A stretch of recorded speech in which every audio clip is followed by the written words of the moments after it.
In the dark and brutal world of The Walking Dead, Glenn Rhee acts as a beacon of hope not just for our survivors, but also for the viewers. He is that one constant who refuses to give in to the new regimes of the post-apocalyptic landscape, and that's why everyone loves him. Well, except for Negan. So, back to it. But today I wanted to revisit a scene that was absolutely pivotal in Glenn's storyline, and it is of course the immediate aftermath of our group's escape from Woodbury. It's in this very scene a rage-filled Glenn not only snaps at Rick, but insists on killing the governor himself. Now, this is extremely out of character for the peace-loving Glenn, and we never see him this hell-bent on killing another individual for the rest of his time on the show. So today, I thought we'd delve into what impact this would have had on the character of Glenn if he'd successfully carried out this assassination attempt on the governor, and also how this would have changed the overall storyline forever. This is what would have happened if Glenn's storyline was a lot darker. Now, in case you didn't know which scene I'm referring to in the intro, it comes from the episode The Suicide King in Season 3 of The Walking Dead, and it consists of a beaten and bruised Glenn finding out that the governor is still alive. In a fit of rage, he brutally stomps a walker's head into the ground multiple times and then squares up to Rick. Now, obviously this is a pretty impulsive and warranted reaction to the suffering not only he's endured by the governor, but also the essay of Maggie. And this right here is the main reason Glenn is so irate in this scene. But for me, it's this moment in the show which offered us a somewhat fork in the road for the character of Glenn. Now, Glenn could have let this anger and rage consume him as he acted in revenge, but this would have gone against everything he stood for as a character. Now, Glenn ultimately makes the quote-unquote right decision, from a moral aspect at least, but let's think for a second, if Glenn had have acted on this assassination attempt, how would it have changed him as a character? Now, for the sake of this video, let's assume Glenn carries out said assassination attempt and is successful. In my opinion, he doesn't just kill the governor in this assassination attempt, but he probably kills 2 to 3 soldiers/guards in Woodbury whilst trying to get access to the governor. So right off the bat, Glenn's human kill count here is quadrupled from what we actually see in the show. And this feat would mean he's killed a human a whole season before Carol kills her first human, and we all know what Carol evolved into later down the line. On top of this, it would only put him 2 kills behind Rick Grimes at this point of the show. Now, we all know in the actual show Glenn takes 1 life in Season 6, that being a sleeping saviour at the outpost, but not only does he die just over a week later, but he also wasn't in conflict with another group until the infamous lineup scene, meaning we never truly got to see whether this act changed Glenn in any meaningful way, because he essentially dies straight after it happened. Now, due to all the guilt he feels for those few days he is alive, it's pretty safe to assume that he didn't change. But I think a vengeful Glenn killing 4 men, at the minimum by the way, less than a year into the apocalypse would most definitely affect him.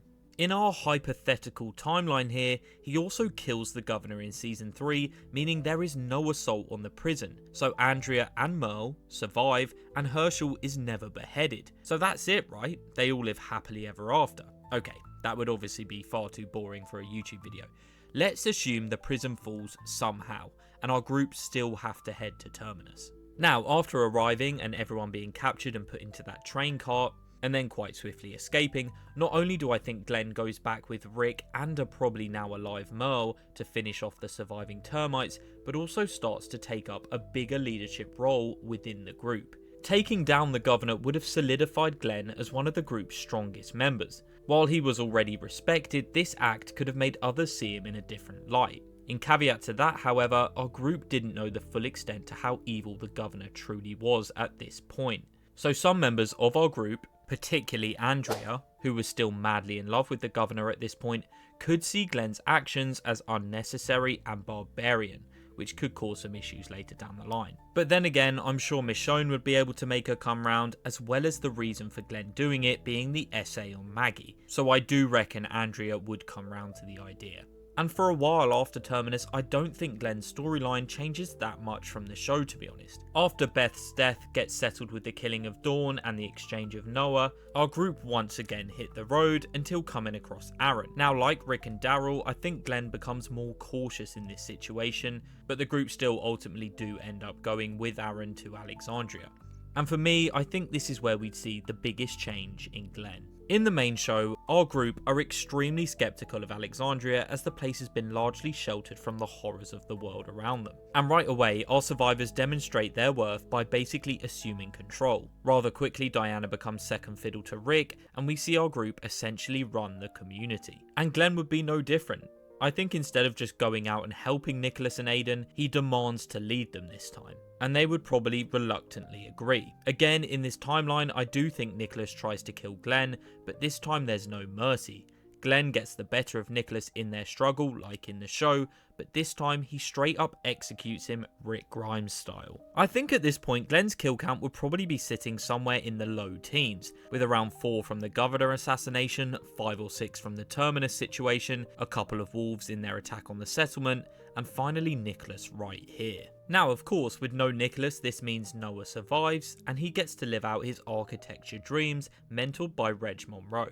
After this, we obviously have the attack on the outpost. Again, Glenn would willingly help out, but this time he probably kills far more saviors, before ultimately meeting his fate at the hands of Negan, just like in the show. So although he probably dies in the exact same way as the show, there's a good chance Andrea, Merle, Herschel and Noah are all still alive in this timeline. Actually, I'm not sure how Herschel would have survived the long journey to Terminus with only one leg, but let's give him the benefit of the doubt. I also reckon he has close to 20 human kills at this point, and is largely the same person as to who we saw in the show, just with a more pragmatic mindset. He probably would have resembled a later season Daryl in this timeline, which is just terrifying to think about. Imagine a big three of Murder Jacket Rick, Daryl, and Ruthless Glenn on the loose. They would be unstoppable. But how would this more ruthless variant of Glenn fare with Maggie? Would their relationship have been altered in this change of personality? Now, Maggie and Glenn's relationship is built on their mutual love and hope for a brighter future. If Glenn had have executed the governor way back in season 3, it might have changed how Maggie saw him. I mean, there could have been some tension between the two, as Maggie fears he's becoming too hardened for this world. And would she have allowed him to evolve into the person I've talked about in this video, or would she step in and talk him down? However, this could also go the complete opposite way, and actually strengthen the two's bond. But who really knows, as this is all just me speculating. Also, another interesting point here is after Herschel's death, Glenn became the main symbol for hope and a better world within the show, almost carrying on the torch from Herschel.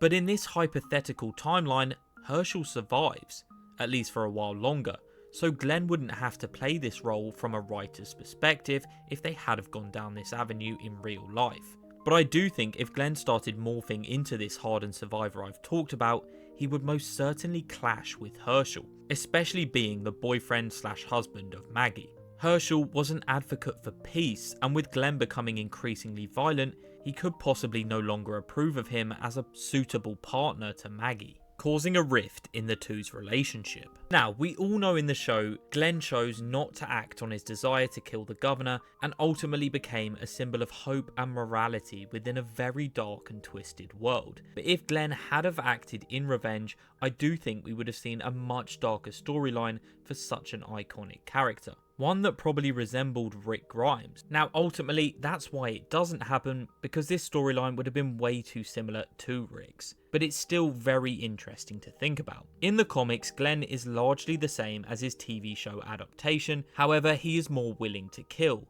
So I like to think comic book Glenn is somewhere just between the darker version I've talked about today and the one from the show.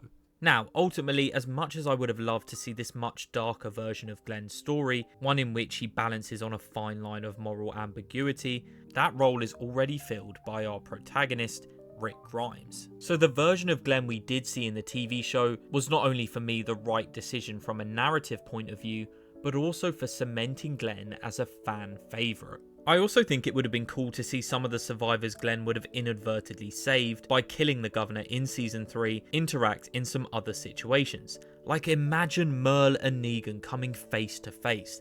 That would just be pure cinema. But this is all ultimately speculation and a made up timeline by myself. But let me know if you think Glenn would have been changed if he did kill the governor, or whether you think he would have just been the exact same. But thank you for watching today's video, and please do like and subscribe if you enjoyed it, as we are closing in on 10,000 subscribers. Again, thank you for watching, and I'll see you all next time. Goodbye.